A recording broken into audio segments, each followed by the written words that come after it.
So we all know that the MLB Hall of Fame is the most exclusive club to be in. It's way more exclusive than the NFL or the NBA, and even some years we don't see a single nominee make it. In today's video, we're going to look through every single team in the MLB and give their most likely Hall of Famer right now. So if somebody is 40 years old and they've already had a Hall of Fame career, they're going to be their team's nomination even if they have a better player on their team currently. And if a team does not really have a great player right now, I may have to take somebody extremely young just because you still don't know throughout the line and what could unfold over the next 10 to 15 years. And like always, you can let me know what you agree with or disagree with down below. So we're going to start off with the Seattle Mariners today, and I don't think they have anybody on their roster right now that could retire and make it to the Hall of Fame. You could go with one of their starting pitchers, and I think they may end up in the Hall very good, including guys like Luis Castillo or Logan Gilbert. So I'm still going to go with Julio Rodriguez, and I know Julio Rodriguez hasn't had the type of season that you would like, or even last year in 2024 after having such an electric rookie season and even a solid year number 2.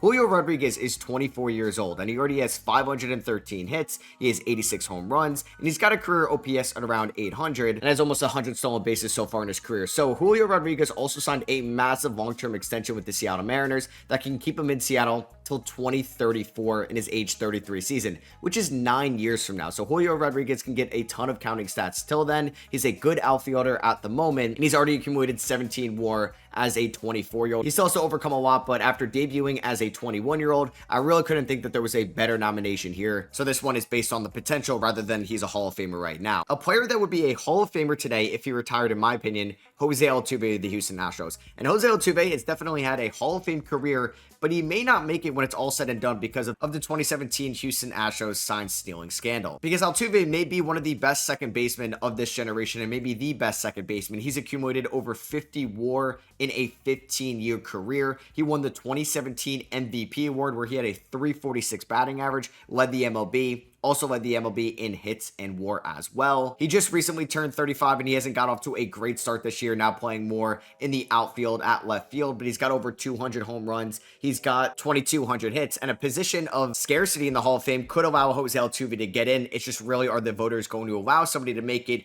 who had this scandal, and that could taint his resume. But in my opinion, I do think Jose Altuve should be a Hall of Famer. 2 World Series, Gold Glove winner, 9-time All-Star, 7-time Silver Slugger, and a 3-time batting title champion. An easy no-brainer here that I think has a little bit better of a public perception, Mike Trout of the LA Angels. Unfortunately, the last 4 or so years have been kind of derailed by injuries for Mike Trout, who could have ended up in the GOAT conversation, the path he was on throughout his 20s. Trout, as a 33-year-old, 15 years in the MLB, has 3 MVP awards, 11-time All-Star, a 2-time All-Star Game MVP, a 9-time Silver Slugger, and won the Rookie of the Year from his class. Currently, he's got over 380 home runs, a career 986 OPS, and I'd like to think that Mike Trout will still make it to the Hall of Fame, even though it is very tough to make it. He maybe needs a little bit more production, but Mike Trout's prime may be as good as anybody else's for what he did in the 2010s. He's accumulated 71 career WAR, and the average career WAR for center fielders in the Hall of Fame is around 85, so I hope Mike Trout can make that before it's all said and done. Still just 33, he may have a little bit left in the tank as long as he can stay healthy. For the Texas Rangers, it could come down between 2 players. You could talk about Corey Seager, who has 2 World Series MVPs under his belt. Not a lot of players can say that in MLB's long history, but I'm going to go with Jacob deGrom, who is looking like the Jacob deGrom of old to start off this year as a 37-year-old. Like Mike Trout, Jacob deGrom's prime could have put him in the GOAT conversation when it was all said and done.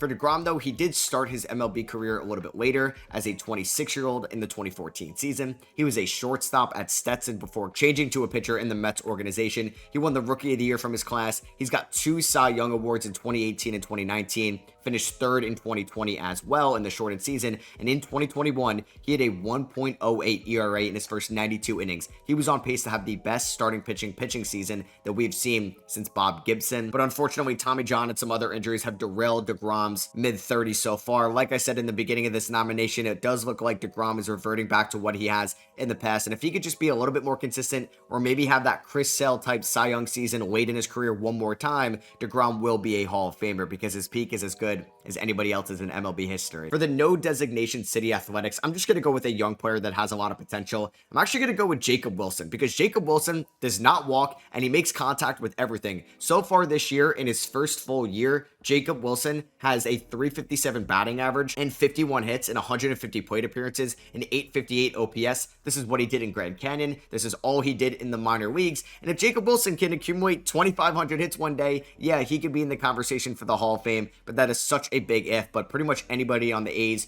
you would be playing that card with. You could talk about Tyler Soderstrom. You could talk about Nick Kurtz. You really can't talk about Shea Langoliers as he's 27. Brent Rooker is 30. Maybe you can give some love to Lawrence Butler as well as a 24-year-old. And Mason Miller is 26, and I don't know if he's going to be in that closer code conversation when it's all said and done. So I think Jacob Wilson may have the best chance just because of his contact ability. There's two different players that you could talk about for the San Diego Padres. Fernando Tatis Jr. I think is going to have a higher peak than Manny Machado, but Fernando Tatis was suspended for steroids in the 2022 season, and we know about the Hall of Fame voters as they hold a grudge to those type of things, and that's why one of the greatest players in MLB history, maybe the most talented player in MLB history, in Barry Bonds, is not in the Hall of Fame. So I'm actually going to go with Manny Machado, who is a lot older than Fernando Tatis right now. He is 32 years old. He's going to be 33 by the end of the year. This is year number 14, but Machado just hits, man. He's got an 832 OPS to start off the 2025 season, has already accumulated 1.5 WAR at the third base position. So far in Machado's career, he's a 6-time All-Star, 2-time Gold Glove winner, would have won more if there weren't for an elite third baseman that we'll get to later on in the National League, a 2-time Silver Slugger, a Platinum Glove winner, and has already accumulated 1,900 hits in his age 32 season. So there is a chance, a realistic chance potentially, that Manny Machado can get in the upper 2,000s when it's all said and done. He's also had over 345 home runs, so if he can get 150 more before he retires, yeah, he's going to be in that elite 500 home run club, which basically puts you in the Hall of Fame. But Padres fans, you can let me know if you think it should be Fernando Tatis. The LA Dodgers have at least 4 Hall of Famers on their roster right now. You could talk about Freddie Freeman,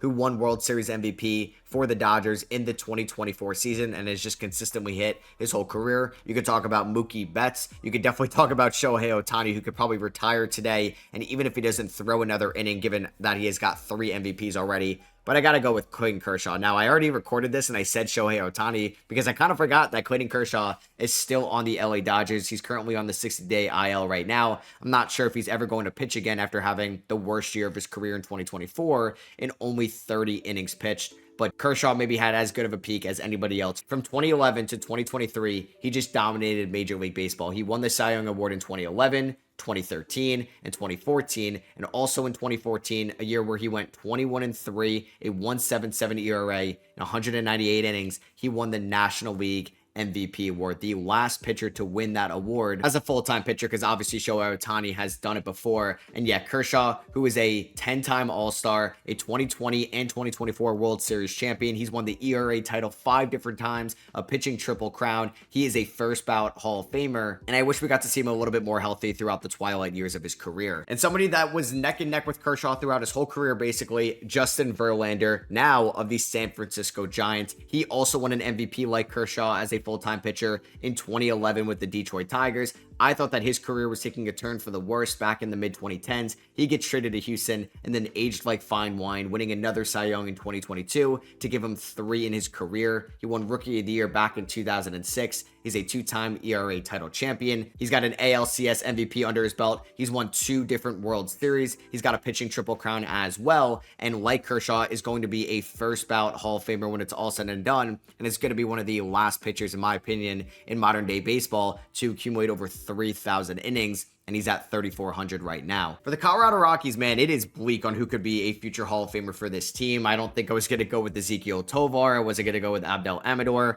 Maybe I would go with Charlie Condon, but he's not called up yet. So I'm just going to talk about Jordan Beck, because Jordan Beck basically has the potential aspect. I'm not going to take Chase Dollander because I can't trust the pitcher in this situation, and Beck has had a very small MLB career so far. Played 55 games last year, 25 games this year. It's just that he's a few years younger than Brennan Doyle right now, so Doyle has basically no shot at being a Hall of Famer. Beck's got an 885 OPS this year, 5 home runs, and a 270 batting average, so you never know. But yeah, the Rockies definitely have somebody that has like a 0% chance right now. And for the Arizona Diamondbacks, I'm not going to talk about Ketel Marte or even Corbin Burns. I'm going to talk about Corbin Carroll, who debuted as a 22-year-old, back in the 2022 season. He's 24 right now. He won Rookie of the Year from the 2023 class. He did struggle in 2024, but fixed his swing mechanics in the second half of the year, and he is all the way back. He's off to an electric start here in 2025, where he's got a 297 batting average, a 983 OPS, an OPS plus of a 170, and already has 4 triples this year and is leading the National League in hits at the moment. He's going to be up there in the NL MVP conversation and should be for most of his career, as he signed an 8-year, $111 million extension with the Diamondbacks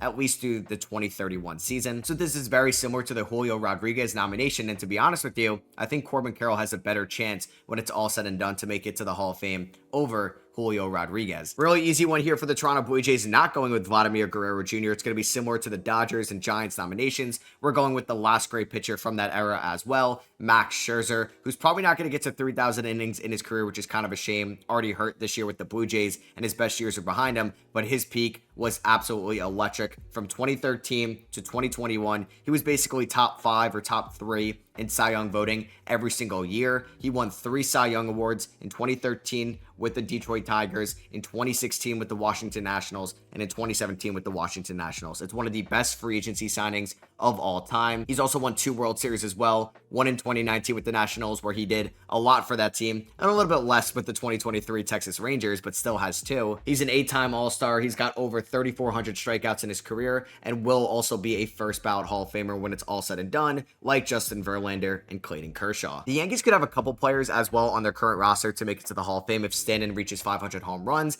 Garrett Cole could maybe have a conversation if he can come back and look like the same he did in 2023 with the Yankees when he won Cy Young. But now I gotta go with Aaron Judge, who may go down as one of the best hitters of all time for what he's done basically after he turned 30. Aaron Judge was always one of the best hitters in the MLB, but something changed in 2022 where he ended up winning his first MVP award after maybe getting robbed in that 2017 season against Jose Altuve, where he had 62 home runs and 131 RBIs. He broke Roger Maris's AL home run single season record. And in 2023, I thought he was going to have an even better year, but that season was unfortunately cut short by an injury where he suffered in the outfield in Dodger Stadium, but still had a 1.0 OPS in 106 games, a decent sample size. In 2024, Judge, also another MVP caliber season where he ended up hitting 58 home runs, 144 RBIs, accumulated 10.8 B-WAR, and had an OPS of a 1.159. This year in 2025, he's off to an even better start, which is insane. A 400 batting average here in the beginning of May,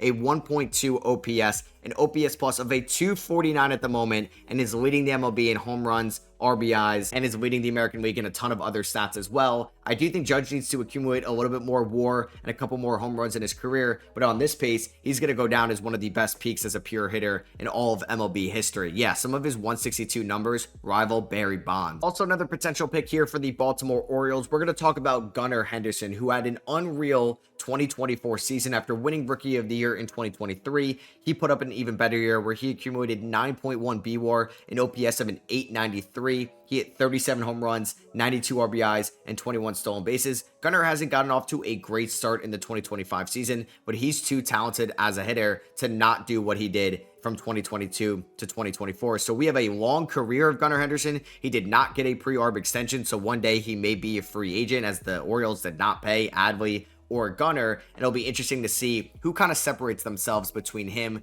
Corbin, and Julio Rodriguez. All right, so I didn't really know who I wanted to go here for the Boston Red Sox because there's a ton of different guys that you could talk about. You could mention Alex Bregman. You could talk about Rafael Devers or Garrett Crochet. I'm actually going to go with one of the few closers, and maybe the only closer we're going to talk about in this video, and that is Aroldis Chapman. And that is Aroldis Chapman, who is a 7-time All-Star in his career. He won 2 World Series, one with the Chicago Cubs in 2016, and the other one with the Texas Rangers in 2023. He's a big reason why Cole Reagans is on the Kansas City Royals right now. He's accumulated 340 saves in his 16-year career and is still throwing triple digits in the year 2025 as a 37-year-old. He's currently 16th all-time in saves, and if he just gets 20 more this year, he'd be 13th all-time, including passing somebody like Raleigh Fingers, who's in the Hall of Fame. Maybe there's going to be some off-the-field stuff that can hold Chapman back from being voted in by the Hall of Fame committee. But yeah, Red Sox fans, let me know who you think your most likely Hall of Famer is on your roster right now. And I do wonder if guys like Craig Kimbrell, Aroldis Chapman,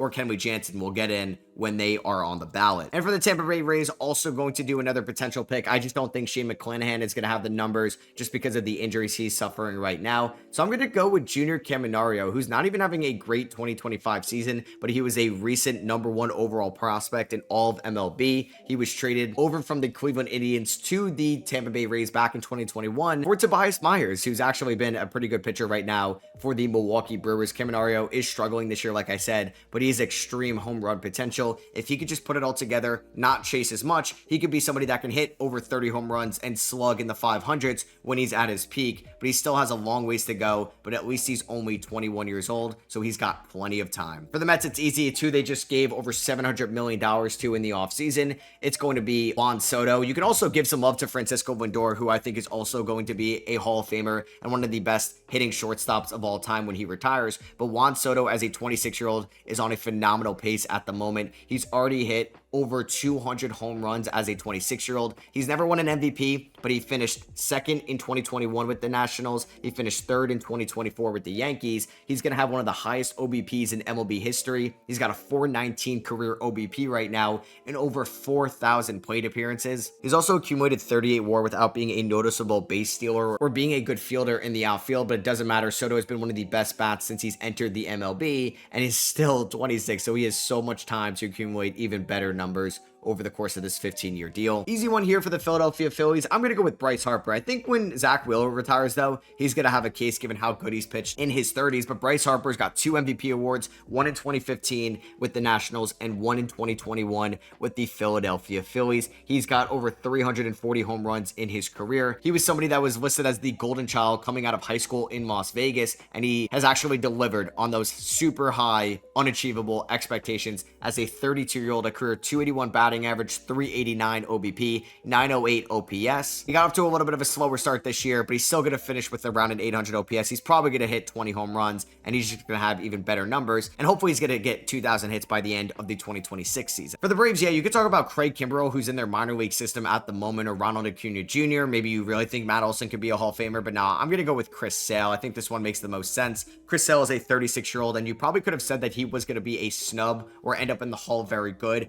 before last year's season, just because of all the injuries he suffered after the 2018 season with the Boston Red Sox, where he finished runner-up in Cy Young voting that year. He did help the Boston Red Sox win a World Series that year as well, but then in 2020 did not play because of an injury. 2021 he had 42 innings, 2022 just 5 innings, and in 2023 looked a little bit better and a little bit more healthy in 102 innings, and last year won a Cy Young for the first time in his career, 6.2 B WAR. He had a 2.38 ERA, 18 wins, 225 strikeouts, and a FIP of a 2.09. He's off to a little bit of a slower start this year, but still looks fine as a starter. So I think he's going to have a case when it's all said and done, but I don't know if he's really going to get in, but I do think he has the best chance out of any Atlanta Brave at the moment. For the Washington Nationals, it's another potential pick. It's going to be James Wood. The 6'7" outfielder is off to an electric start in his career. He had a 781 OPS last year in 79 games, and this year throughout 38 games, he already has more home runs than he did in half those games and has accumulated more WAR as well. He's got a 937 OPS this year as a 22-year-old. He has definitely been the best asset that they acquired in the Juan Soto deal, and the Washington Nationals outfielders in the 21st century have been unreal with Soto, Harper, and now James Wood, but we're going to have to come back to this conversation in 15 years. Hear me out here for the Miami Marlins. I'm actually going to go with Augustin Ramirez. I think Sandy Alcantara could have been on track, but he has not looked good since he's come back from Tommy John. He may end up being off the Miami Marlins this season. You could end up going with Yuri Perez as well, but he's coming back from Tommy John.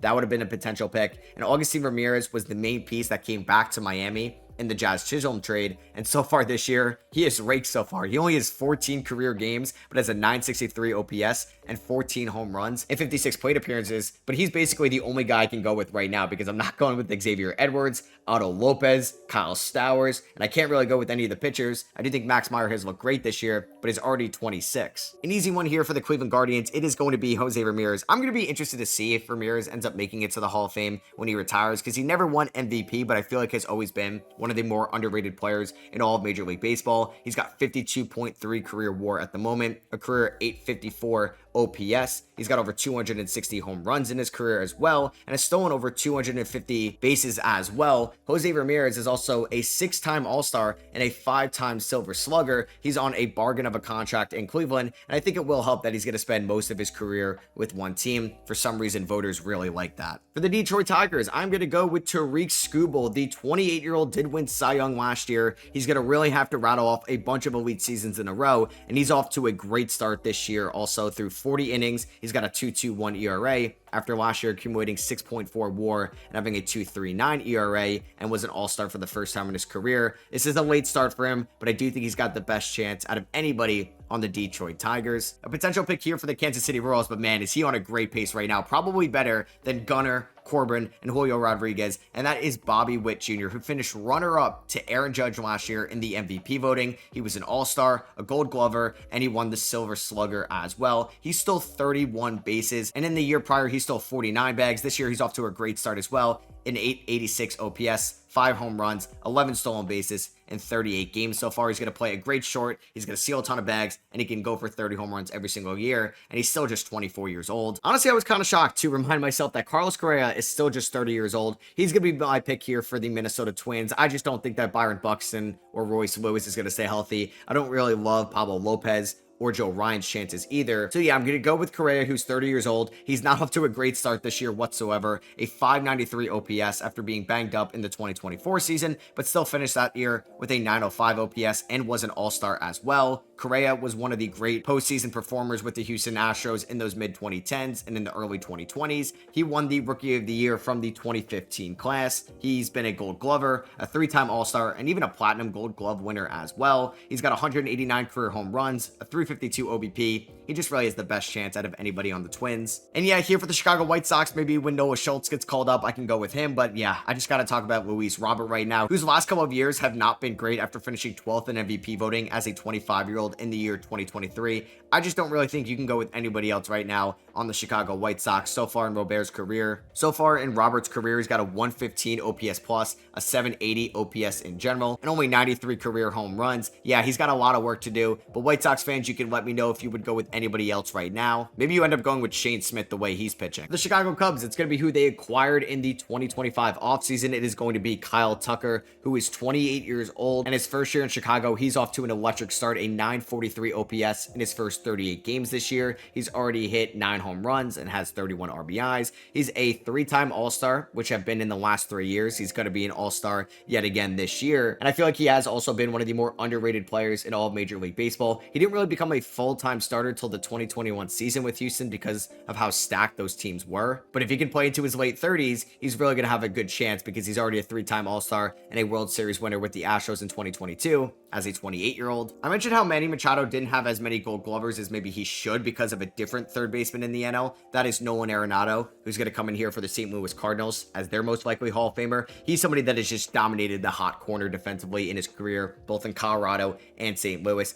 He has 10 Gold Gloves in his career. That's going to be one of the highest of all time. 6-time Platinum Glove winner, 5-time Silver Slugger, 8-time All-Star. He's got 344 home runs in his career, an 855 OPS, and can actually be talked about as one of the best defensive third basemen of all time. You can definitely see the bat cooling off over the last few years after finishing 3rd in MVP voting in 2022, but I do think he has a better chance at making it to the Hall than Manny Machado. Another potential pick here, and that's going to be for the Pittsburgh Pirates. Not a lot of talent on this team right now. They recently fired their manager. Don't really know what he can do when ownership won't spend, but Paul Skeens definitely has the best chance at being a Hall of Famer when he retires. He finished 3rd in Cy Young last year and was an All-Star as a rookie. 1 Rookie of the Year, a 196 ERA in 133 innings. This year, it feels like Skeens is having a disappointing start, and he still has a 2.77 ERA. He's got 47 strikeouts in 48 innings, and is just 22 years old. I do wonder if Paul Skeens actually makes it to the Hall of Fame one day. What team will he be on with the cap that he's wearing in the Hall? Because will the Pirates actually pay him when he's a free agent down the line? For the Cincinnati Reds, I'm going to go with Elly De La Cruz, who is also 23 years old. Man, there's a really good influx of young talent in Major League Baseball with Rodriguez over in Seattle,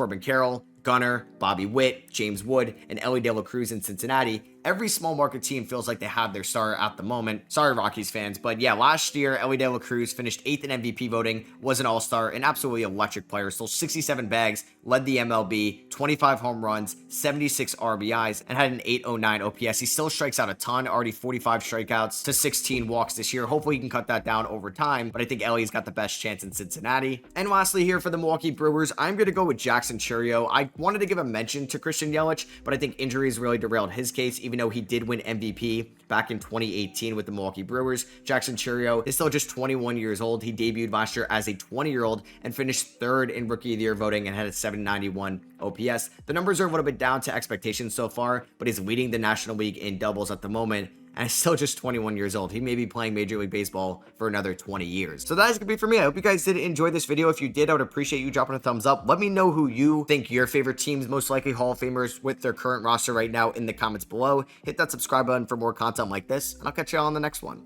Peace.